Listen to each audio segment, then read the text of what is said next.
Monsieur le Président, Madame la Garde des Sceaux, Madame la Ministre de l'Enseignement supérieur et de la Recherche, Madame la Présidente de la Commission spéciale, Monsieur et Madame les rapporteurs, chers collègues.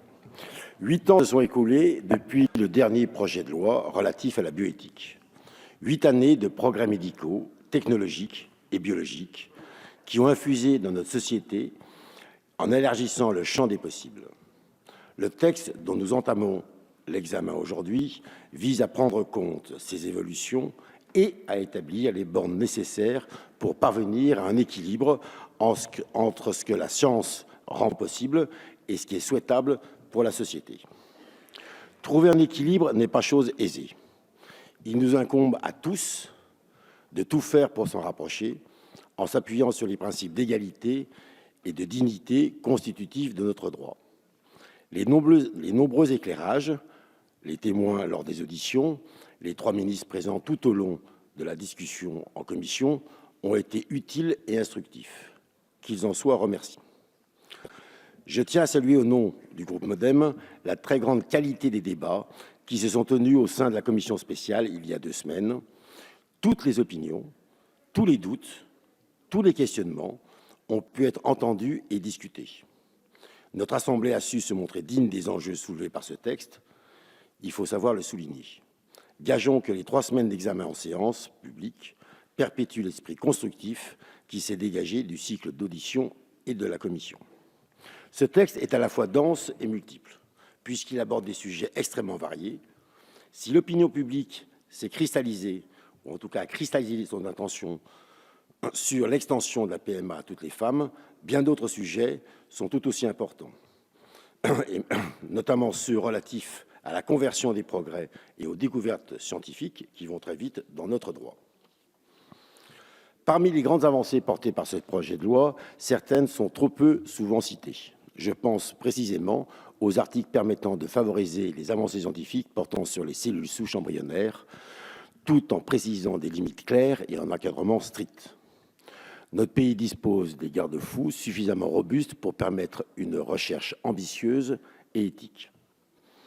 En partant de ce constat, et à l'instar de notre éminent collègue Philippe Bertin, je tiens ici à mettre l'accent sur la question des dépistages néonataux et du diagnostic préimplantatoire. Pour ces 2 questions, le statu quo ne nous semble pas l'option la plus pertinente au regard des potentialités thérapeutiques et médicales, j'insiste sur ces termes, qui sont à la disposition des professionnels de santé. Comme en commission, nous porterons des amendements dont l'objectif est de permettre une information plus fournie, tant au corps médical qu'aux parents, sans que cela implique une quelconque dérive manipulatoire.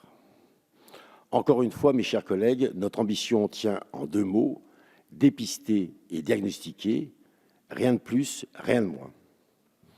Depuis le début de la législature, le groupe MoDem s'évertit à porter les enjeux de la prévention en santé au cœur du débat public. Or, si ce texte accorde une place de choix au traitement de l'infertilité, il ne propose rien ou pas grand-chose pour la prévenir. Or, nous savons que l'âge et de nombreux facteurs environnementaux jouent un rôle majeur dans la baisse de la fertilité, tant féminine que masculine.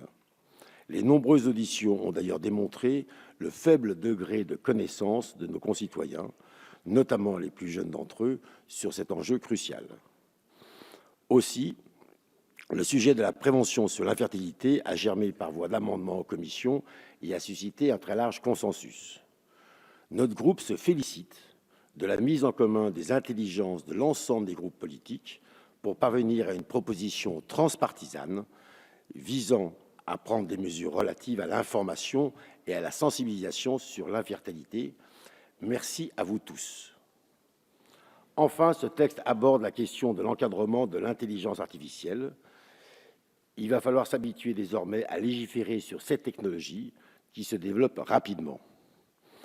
Elle amène beaucoup d'espoir, tant en termes d'épidémiologie que de santé publique, mais peut être dangereuse, voire potentiellement intrusive. Mal utilisée, elle conduit inévitablement à des dérives, comme aux États-Unis, où les données de santé deviennent un bien commercial, comme un autre, sans prendre en compte l'intérêt du patient. Notre pays doit se prémunir dès à présent de ces risques en étoffant l'arsenal des garanties que nous offrons à nos concitoyens pour que l'intelligence artificielle puisse se développer dans le respect des droits de chacun. Le groupe du Mouvement démocrate et apparenté participera donc pleinement au débat qui s'ouvre aujourd'hui. Nous aurons sans aucun doute des avis parfois opposés, mais nous nous devons de rester dignes. Nous n'aurons qu'un seul mot d'ordre, le respect de toutes les opinions, le respect de la dignité de chacun et le respect du droit républicain. Je vous remercie.